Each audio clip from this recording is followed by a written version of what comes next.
эфире новости, в студии Анастасия Кобызева. Здравствуйте. Вот главные темы.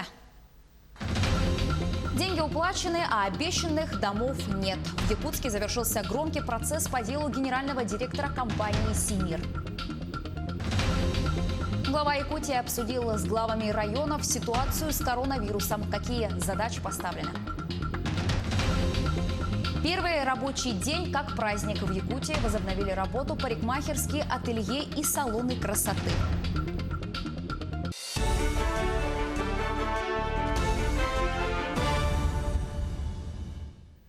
Четыре года колонии общего режима. Такой приговор вынес Якутский городской суд в отношении генерального директора компании «Симир».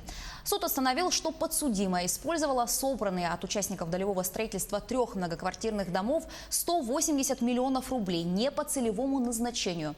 Они были направлены не на строительство жилья, а на другие цели, в том числе на строительство кинотеатра и оборудование для него, теплой автостоянки, школы, бокса, другого многоэтажного дома. В результате строительство 3 жилых домов не завершено, пострадали 142 участника долевого строительства. В результате данных преступных действий строительство 3 вышеуказанных жилых домов не завершено, пострадало 142 участника долевого строительства. Суд приговорил подсудимую к 4 годам лишения свободы с отбыванием наказания в исправительной колонии общего режима, а также лишил ее права заниматься деятельностью и занимать должности, связанные со строительством жилых домов и иных жилых помещений, сроком на 2 года. Осужденная взята под стражу в зале суда. Приговор суда не вступил в законную силу и может быть обжалован сторонами.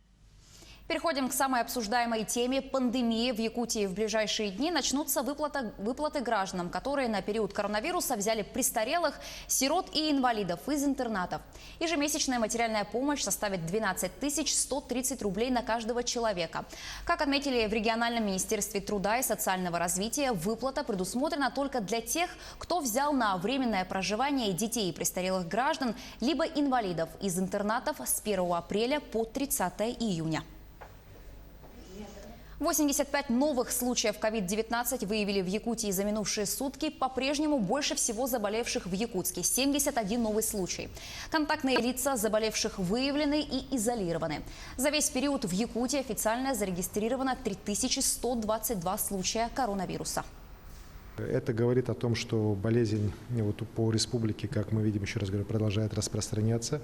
В Якутске после минимума 54 человека, который был зафиксирован перед праздниками 11 июня, у нас за эти дни произошел рост до 71. Это меня очень тревожит. Необходимо продолжать соблюдать масочный режим, в том числе в общественном транспорте, в объектах торговли, в общественных местах. Расслабляться причин никаких сегодня нету, особенности, еще раз говорю, по городу Якутску и по нашим крупным промышленным районам. Для того, чтобы максимально обезопасить детей, которые на летние каникулы могут перемещаться из центра республики в районы, глава республики подписал указ о дополнительных мерах. К слову, среди заболевших в Якутии коронавирусной инфекцией 23% – это дети. Сейчас предписано родителям, родственникам в случае прибытия детей из города в районы в обязательном порядке уведомлять местную администрацию о прибытии детей для установления 2-недельного медицинского наблюдения.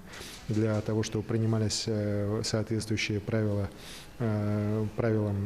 ряд профилактических мер, наблюдения за детьми, чтобы, во-первых, дети были обезопасены, чтобы за их здоровьем шел постоянный контроль. Ну и если какие-то есть признаки ОРВИ и так далее, чтобы немедленно были приняты соответствующие меры.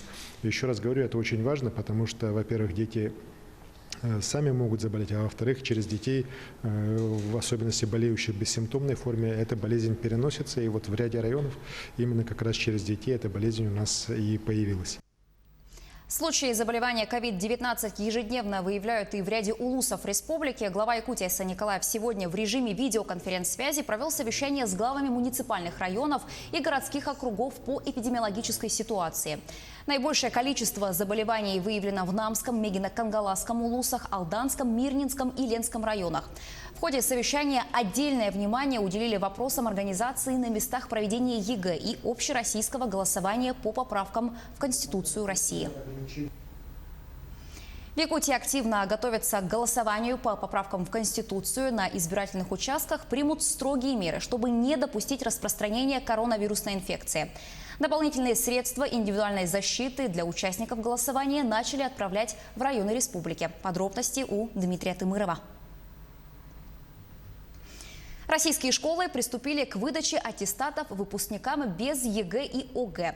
Соответствующие постановления правительства страны, приказы Министерства просвещения и Рособорнадзора подписаны и опубликованы. А это значит, что ребята уже могут подавать документы в техникумы и колледжи. В некоторых регионах страны они открывают приемную кампанию уже сегодня. Ну а те выпускники, которые собираются поступать в вузы, должны сдавать ЕГЭ. Напомню, что 29 июня пройдет пробный экзамен для детей, без детей для отработки всей технологии. А 3 июля на единый госэкзамен уже придут выпускники. Расписание вы сейчас видите на своих экранах. По предварительным данным, ЕГЭ в этом году в республике будут сдавать более 6 тысяч выпускников школ. Всего в Якутии готовится 233 пункта сдачи экзаменов. Рассадка участников в аудиториях будет организована с учетом соблюдения дистанции в 1,5 метра.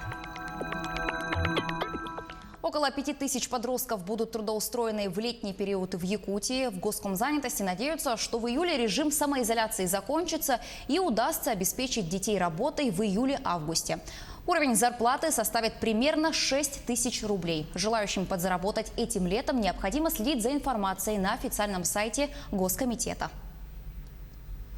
Первый этап снятия введенных из-за коронавируса ограничений начался в Якутии. В первую волну попали представители малого и среднего бизнеса. Это спа-салоны, парикмахерские ателье и салоны красоты. Как пережили трудные времена представители этого сектора, расскажет Дмитрий Тымыров. Российская академия наук и природный парк Ленские столбы подписали соглашение о научном сотрудничестве. Взаимодействие будет происходить в сфере научно-технической и исследовательской деятельности. На базе парка также будут разрабатываться научные методы охраны природы. Это единственный объект в республике, который заключил подобное соглашение с Академией наук на сегодняшний день. Сейчас природный парк Ленские столбы закрыт в связи с пандемией. Выход из карантина будет согласно указу главы для культурных объектов республики. И к новостям в мире спорта. Якутянин Гаврил Данилов получил сертификат о том, что он установил мировой рекорд в трикинге.